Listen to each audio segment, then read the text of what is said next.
तक हमने GeM portal की जितनी भी बातें सीखी हैं, वो हमारी बेसिक नॉलेज थी। यानी हमने अपना फाउंडेशन मजबूत कर लिया है। और याद रखिए, अगर फाउंडेशन मजबूत होगा, तो आगे के सभी एडवांस टॉपिक समझना आपके लिए बहुत आसान हो जाएगा। तो आज की इस क्लास में हम एक बेहद महत्वपूर्ण विषय सीखने वाले हैं, जो कि है जैम पोर्टल पर प्रोक्योरमेंट कितने प्रकार से होता है। लेकिन हम सिर्फ नाम याद करके आगे नहीं बढ़ेंगे, हम step by step her procurement mode को विस्तार से समझेंगे कि वो कैसे काम करता है, कब इस्तेमाल किया जाता है, उनकी शर्तें क्या है और किन परिस्थितियों में कौन सा तरीका सबसे सही रहता है। जब भी आप जेम पर प्रोक्योरमेंट करते हैं, तो कुछ प्रक्रियाएं लगभग हर प्रोक्योरमेंट मोड में समान होती हैं, लेकिन असली चुनौती तब आती है जब प्रैक्टिकल सिचुएशन सामने आता है। कई बार ऐसे प्रश्न सामने आते हैं जिनका उत्तर नियमों में सीधे सीधे नहीं मिलता। कभी किसी विशेष परिस्थिति में निर्णय लेना होता है कि अब आगे क्या करें, कौन सा प्रोक्योरमेंट मोड चुनें, कौन सा विकल्प नियमों के अनुसार सही होगा।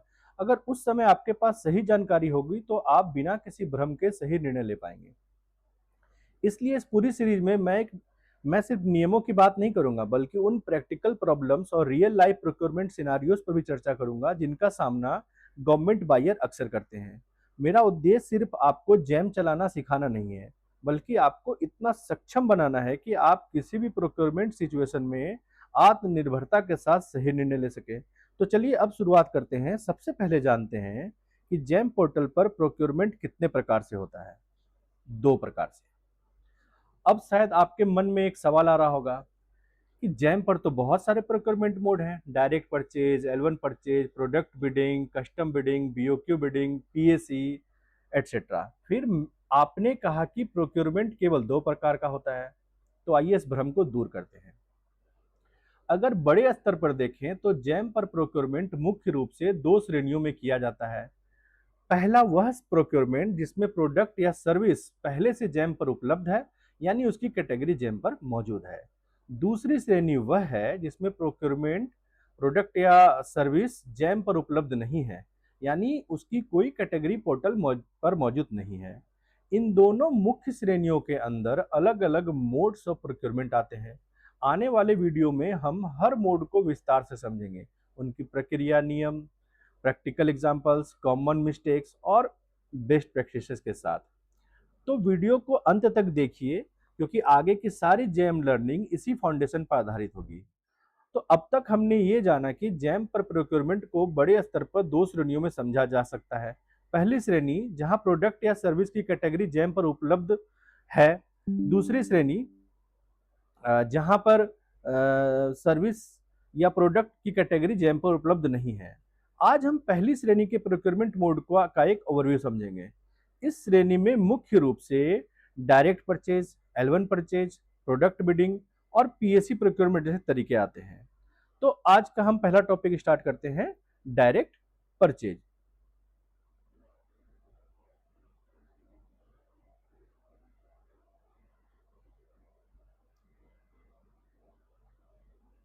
डायरेक्ट परचेज नाम से ही स्पष्ट है कि इसमें किसी भी प्रकार की प्राइस कंपेयरिंग यानी प्राइस कंपैरिजन या बिड की आवश्यकता नहीं होती है। यदि किसी प्रोडक्ट या सर्विस की कुल प्रोक्योरमेंट वैल्यू 50,000 रुपये तक है, तो निर्धारित नियमों के अनुसार उसे जैम के माध्यम से डायरेक्ट परचेज किया जा सकता है। उदाहरण के लिए, आपके कार्यालय के लिए एक प्रिंटर खरीदना है जिसकी कीमत 50,000 रुपये के अंदर है। ऐसी स्थिति में आप डायरेक्ट परचेज कर सकते हैं। ध्यान देने वाली बात यह है कि डायरेक्ट परचेज में बायर अपनी आवश्यकता के अनुसार उपलब्ध विकल्पों में से उपयुक्त प्रोडक्ट चुनता है। हर स्पेसिफिकेशन का बिल्कुल समान होना आवश्यक नहीं होता है, लेकिन चुना गया प्रोडक्ट आपकी वास्तविक आवश्यकता को पूरा करना चाहिए। नेक्स्ट है हमारा L1 परचेज। L1 परचेज भी special type of direct purchase ही है। कैसे? देखिए, जब आप रिक्वायर्ड L1 प्रोडक्ट को कार्ट में ऐड करते हैं, तब अब आगे की सारी प्रक्रिया डायरेक्ट परचेज की तरह से कॉमन हो जाती है। Direct purchase and L1 purchase में एक महत्वपूर्ण अंतर है। जब प्रोक्योरमेंट वैल्यू, क्या है अंतर वो समझ रहे हैं हम। जब प्रोक्योरमेंट वैल्यू 50,000 से अधिक और 10 लाख तक होती है, तब बायर को उपलब्ध विकल्पों में प्राइस कंपैरिजन करना होता है। ध्यान रहे, यह सीमा पूरी प्रोक्योरमेंट वैल्यू पे लागू होती है, केवल एक प्रोडक्ट की कीमत पर नहीं। मान लीजिए एक प्रिंटर की कीमत 20,000 रुपये है। यदि आपको केवल एक प्रिंटर खरीदना है तो आप डायरेक्ट परचेज कर सकते हैं, लेकिन यदि आपको 5 प्रिंटर खरीदने हो तो कुल मूल्य 1 लाख हो जाएगा। ऐसी स्थिति में आपको L1 परचेज की प्रक्रिया अपनानी होगी। L1 परचेज में बायर को कम से कम 3 उपलब्ध विकल्पों की तुलना करनी होती है और सबसे कम कीमत यानी कि लोवेस्ट प्राइस वाले प्रोडक्ट का चयन करना होता है, बशर्ते वह आपकी आवश्यक स्पेसिफिकेशन को पूरा करता हो। एक प्रैक्टिकल मिस्टेक कई बायर करते हैं, वे 3 प्रोडक्ट की तुलना तो करते हैं लेकिन बायर की आवश्यक स्पेसिफिकेशन को पूरा करने वाला सबसे कम कीमत वाला विकल्प को छोड़कर किसी दूसरे प्रोडक्ट को कार्ट में जोड़ देते हैं। ऐसी स्थिति में यह L1 परचेज नहीं माना जाएगा और सामान्यतः प्रोक्योरमेंट के लिए बिड प्रोसेस अपनानी पड़ सकती है। इसलिए L1 परचेज में सबसे कम कीमत वाला योग्य प्रोडक्ट का चयन करना अत्यंत महत्वपूर्ण है। अब हम अपने नेक्स्ट प्रोक्योरमेंट पे चलते हैं, that is PAC procurement. PAC मतलब हो गया प्रोप्राइटरी आर्टिकल सर्टिफिकेट प्रोक्योरमेंट। इस प्रोक्योरमेंट मोड का उपयोग तब किया जाता है जब किसी विशेष ब्रांड या मेक मॉडल की आवश्यकता होती हो और उसके लिए सक्षम अधिकारी द्वारा पीएसी प्रमाण पत्र जारी किया गया हो। उदाहरण के लिए मान लीजिए आपको एक्साइड की एक विशेष मॉडल नंबर वाली बैटरी ही खरीदनी है क्योंकि वही आपके इक्विपमेंट के साथ कंपेटेबल है। ऐसी स्थिति में पीएसी प्रोक्योरमेंट के माध्यम से उसी मेक और मॉडल का चयन किया जाता है। इसके बाद जैम पर उस प्रोडक्ट के ओईएम यानी कि ओरिजिनल इक्विपमेंट मैन्युफैक्चरर तथा उनके ऑथराइज्ड सेलर उपलब्ध होने पर उन्हीं के माध्यम से प्रोक्योरमेंट की प्रक्रिया आगे बढ़ती है। इससे बायर को जेन्युइन प्रोडक्ट प्राप्त होने की संभावना बढ़ जाती है और अधिकृत विक्रेताओं के बीच उपलब्ध प्रतिस्पर्धा का लाभ भी मिल सकता है। फ्रेंड्स, अभी तक हमने जाना कि अगर कैटेगरी अवेलेबल है तो कौन कौन से मोड ऑफ प्रोक्योरमेंट होते हैं, that is direct purchase, L1 purchase, PAC that is proprietary article certificate. अब एक लास्ट प्रोक्योरमेंट है जिसे हम प्रोडक्ट बिडिंग भी कहते हैं। प्रोडक्ट बिडिंग में हम बिड करते हैं उस केस के लिए जिसमें हमारे पास कैटेगरी अवेलेबल है। फॉर एग्जाम्पल, हमने प्रिंटर का एग्जाम्पल लिया था स्टार्ट में, हम प्रिंटर से ही चलते हैं। जब हम सर्च बार में प्रिंटर सर्च करते हैं तो हमारे पास बहुत सारे ऑप्शंस अवेलेबल होते हैं, बहुत सारे कैटेगरीज अवेलेबल होते हैं। उन कैटेगरीज में किसी एक कैटेगरी में जो हमारे नियरेस्ट है, हमारे स्पेसिफिकेशन को नियरली फुलफिल करता है, हम उस कैटेगरी में जाते हैं और उस आइटम को कार्ट में ऐड करते हैं फॉर बिडिंग। अब इस बिडिंग में क्या है कि आप किसी सेलर का प्रोडक्ट सीधे परचेज नहीं करते, बल्कि अपनी रिक्वायरमेंट के अनुसार एक बिड क्रिएट करते हैं। बिड क्रिएट करते समय अपनी quantity, delivery location, delivery timeline, technical specification, eligibility criteria और अन्य आवश्यक टर्म्स एंड कंडीशन मेंशन करते हैं। इसके बाद जेम पोर्टल उस कैटेगरी के सभी एलिजिबल सेलर्स को नोटिफिकेशन भेजता है। इंटरेस्टेड सेलर्स अपनी अपनी कोटेशन सबमिट करते हैं। बिड क्लोजिंग होने के बाद बायर को सभी ऑफर्स एक साथ दिखाई देते हैं। बायर उन कोटेशंस का टेक्निकल और फाइनेंशियल एवोल्यूशन करते हैं। यदि कोई सेलर टेक्निकल स्पेसिफिकेशन को फुलफिल नहीं करता है तो उसकी बिड रिजेक्ट की जा सकती है। टेक्निकल एवोल्यूशन कंप्लीट होने के बाद फाइनेंशियल बिड्स ओपन की जाती हैं और जेम के नियमों के अनुसार eligible L1 that is lowest evaluated bidder को ऑर्डर अवार्ड किया जाता है। यानी प्रोडक्ट बिडिंग का उद्देश्य केवल सबसे कम कीमत लेना नहीं बल्कि ऐसा सेलर चुनना है जो आपकी पूरी टेक्निकल रिक्वायरमेंट भी पूरी करता हो। एक बात याद रखिए, प्रोडक्ट बिडिंग हमेशा उसी स्थिति में की जाती है जब जैम पर प्रोडक्ट की कैटेगरी उपलब्ध हो लेकिन अवेलेबल कैटलॉग आइटम्स आपकी रिक्वायरमेंट को पूरी तरह सेटिस्फाई नहीं कर रहे हो या आपको कॉम्पिटिटिव कोटेशंस प्राप्त करनी हो। तो दोस्तों, कैटेगरी अवेलेबल होने पे जैम पोर्टल में कुल 4 प्रमुख प्रोक्योरमेंट मेथड्स होते हैं। पहले भी डिस्कस किया, direct purchase, L1 purchase, PAC that is proprietary article certificate और प्रोडक्ट बिडिंग। दोस्तों, अब तक हमने कैटेगरी अवेलेबल प्रोडक्ट प्रोक्योरमेंट के चारों मोड समझ लिए हैं। अब मैं आपको, बहुत ध्यान से सुनिएगा, अब मैं आपको हर प्रोक्योरमेंट मोड से जुड़ी कुछ स्पेशल टिप्स बताने वाला हूं जो शायद हर जेम बायर को पता नहीं होती है।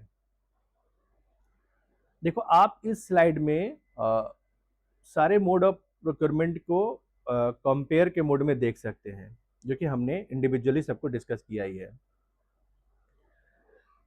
देखिए, जो हमने स्पेशल टिप्स बताए हैं वो ये है, ध्यान से सुनिएगा और हो सके तो इसको जरूर नोट कर लीजिएगा।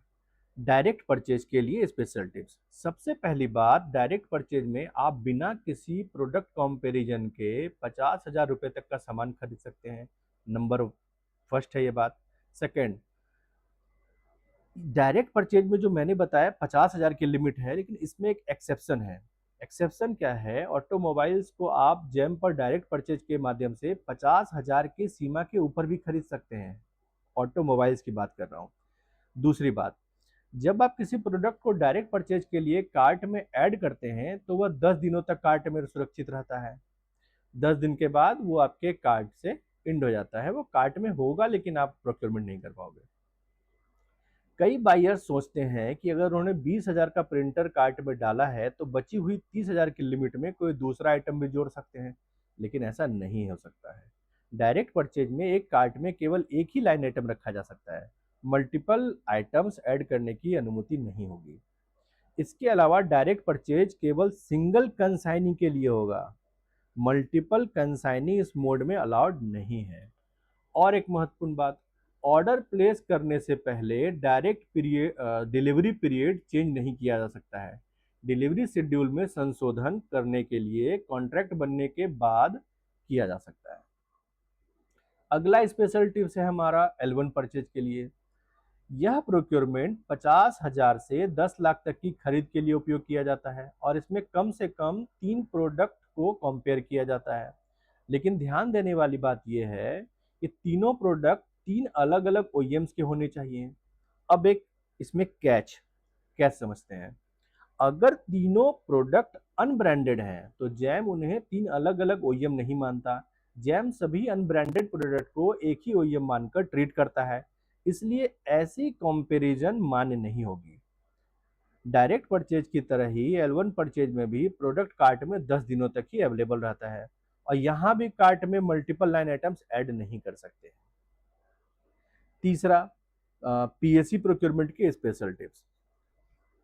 देखिए, पीएससी प्रोक्योरमेंट शुरू करने से पहले आपके पास कॉम्पिटेंट अथॉरिटी द्वारा जारी प्रोप्राइटरी आर्टिकल सर्टिफिकेट होना अनिवार्य है। और याद रखिए, पीएससी प्रोक्योरमेंट में L1 परचेज नहीं किया जाता।